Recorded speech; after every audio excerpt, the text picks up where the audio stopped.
You can't let someone steal your seed corn. You can't let someone steal your capital. And you can't let someone steal your time. You must designate your time. Time, key phrase.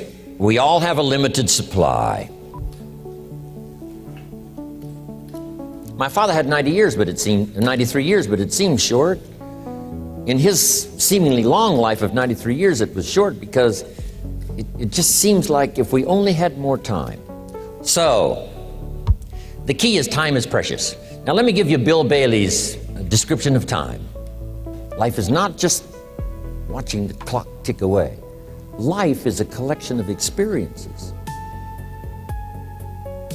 Their intensity, their frequency. When my friend Mark died at age 44, someone says, that's young to die. But what if he lived 4 lifetimes in one? It might not be too young. So here's whatever the span of your life turns out to be, here's what you want to fill it up with: experiences and the intensity of those experiences. When should you start building this hotel? Answer: as soon as you have it finished. Now jot this one down on time management. When should you start the day? As soon as you have it finished.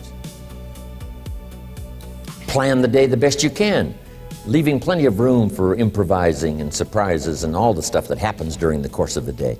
But if you've planned a good, productive day, now you start that day, you can't believe how much more valuable your time will be. Don't start the day until you have it finished. Now here's the next one. Don't start the week until you've had it finished. Now to lay out a week is a pretty good challenge. Next, don't start the month until you have it finished. The places to go and the people to see and the productivity and the sales and the customers and the development and all the rest of what you want to accomplish during the course of 30 days. Don't start the month till it's finished. And then here's the big one. This is really challenging. Don't start the year until you have it finished. To the best of your ability. It can't be finished like minute by minute. But in terms of the sweep of what you want to accomplish in the year 2002, make sure that that's set and ready to go by the time January 1st rolls around.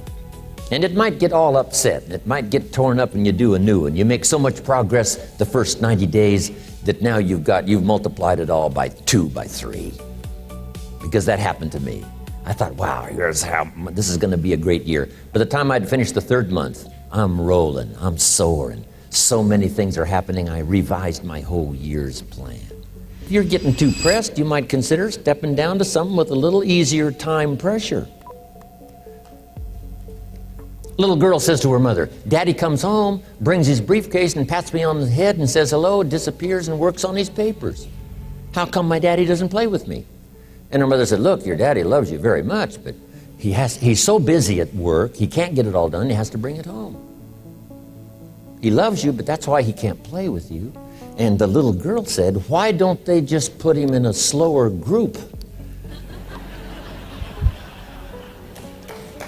So, jot this down now. If you don't have time for your kids, you might consider joining a slower group. Remember when I said some things I went for cost me too much? So reconsider. Next key to time management. And that's work longer and harder. But see, there's a limit to that. I almost lost my health the first year. I went so crazy about personal development and achievement. I just went bonkers. You know, I told you I was skinny. By the end of that first year, I was a walking shadow. And then it suddenly occurred to me, what if I got rich and too ill to spend it? I mean, that was a shocker. So I started, developing a little more reasonable. Because I said, if 12 hours won't do it, I'll work 14. If that won't do it, I'll work 18. I mean, how many hours it takes. And sure enough, it cost me too much. So see, working longer and harder for some might be appropriate. If you're just sitting around not doing that much, this might be good, work longer and harder. But you can only work so hard. Here's the key, not to work harder, but smarter. When you've worked as hard as you can, doing the best you can in terms of physical output in the time, reasonable time. Now here's the ultimate in the management of time, and that is you simply become more skillful. When I first got into sales, I was around people that could get, 9 out of 10, 8 out of 10. And when I first started, I could only get 1 out of 10. But here's what I did. I worked around the clock, so that I would make up in numbers what I lacked in skill. That's good in sales. You got to jot that down. When you're new, you make up in numbers what you lack in skill. Now, when you become more skillful, the numbers can go down because now your persuasive ability and all of that is now so high that you don't need to put as many numbers out. But at first, if you want to compete or if you want to really get good, you've got to put in the numbers. But if you get more from yourself, develop more of yourself, now the time management becomes an easier task. Next, reasonable time is enough time to achieve all of your goals. Just jot that down. Reasonable time is enough time. I had to learn that. Reasonable time is enough time. Here's why. It's not the hours you put in, it's what you put in the hours. If you start depositing greater ideas into the hours you've got later than now, I'm telling you, later you can't believe the productivity that will flow. The ideas you can't think of now, a year from now, they'll start to flow. And when you deposit those ideas in the hours you've got, productivity multiplies by 2, 3, 5, 10. So what's major, what's minor? Now here's the key on this. Don't major in minor things. If you take up major time to do minor things, I'm telling you, you'll be behind the curve constantly. Here's what we learn in sales training. What's major time and what's minor time? Here's minor time, thinking about prospects. Here's minor time, making lists of prospects. Here's minor time, keeping books on prospects. Here's minor time, going to see the prospect. Here's minor time, evaluating the prospect after you've been there. That's all minor time. Here's major time, in the presence of the prospect. That's major time. And if you took a look, if you're in sales and you took a look at a week, you'd say, my gosh, I'm spending 90% of my time on the minor stuff and so little time on the major stuff in the presence of. How many hours in the presence of in my day? How many hours in the presence of during my sales week? Because the time that really counts is in the presence of. Majors and minors. Here's another key time management essential. Don't mistake movement for achievement. It's easy to get faked out by being busy. Guy comes home at night all exhausted, falls in the chair and says, oh, I've been going. Here's the big question, doing what? It's not the going. Some people are going, and they're doing figure eights. I mean, their progress is small. So don't mistake movement for achievement. Now here's a big one on time management. When you work, when you play, don't mix the two. Don't work at play. I used to take my family to the beach and I would bring my briefcase.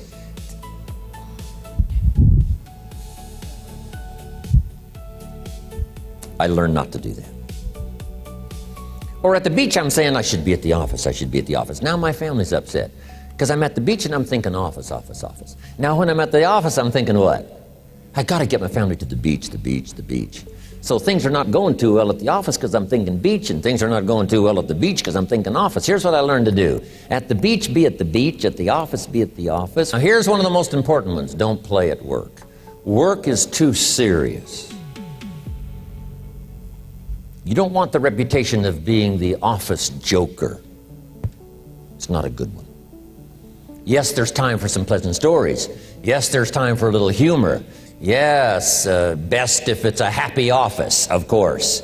But I'm telling you, you got to be serious about work because you're parting with a piece of your life for the work you do. Your work costs you a piece of your life. Here's what it's called. Serious business. Not grim, not unhappy, but serious. Now here's the last one, thinking on paper, and that's to keep a journal. One of the things I'm known for around the world, have been now for 39, 40 years, is keeping a journal. I've got a little bit of a diary in there, but here's what primarily your journal is for, collecting good ideas. A journal is to collect good ideas on your health, good ideas for your business, good ideas for your future, good ideas for time management. See, my journals now make up a significant part of my own library. My journals all reserved privately for my children and my grandchildren. Can you imagine what I've collected over the years? It's unbelievable. There are 3 treasures to leave behind. I think you've already got those notes, right? Here they are. Number 1, your pictures. Don't leave the event unrecorded. It takes only a fraction of a second to say, here's who I was with. When I travel the world, right? We take all these pictures, and here's one of the gifts. People send me the pictures they took of me and them. It's part of the treasures I have on the farm. Incredible. A picture's worth 1,000 words to describe the scene, the emotion, what happened. Say, wow, this was an extraordinary day for me when I met these people. Here's what they told me happened to them when they went to my seminar 10 years ago. Wow, the drama comes back if you've taken the pictures. It's one of the treasures to leave behind when you go. Here's what's next to leave behind, and that's your library.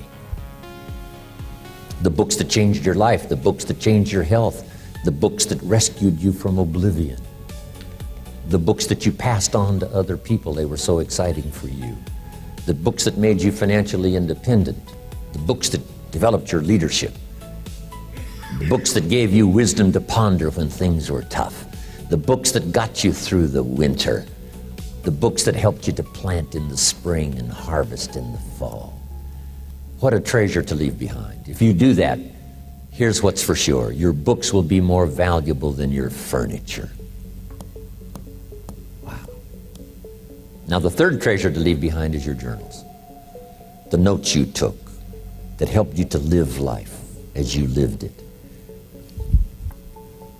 Long after you're gone, a treasure that children, grandchildren, great-grandchildren will find so fascinating. They may use it to help guide their own life into their own future.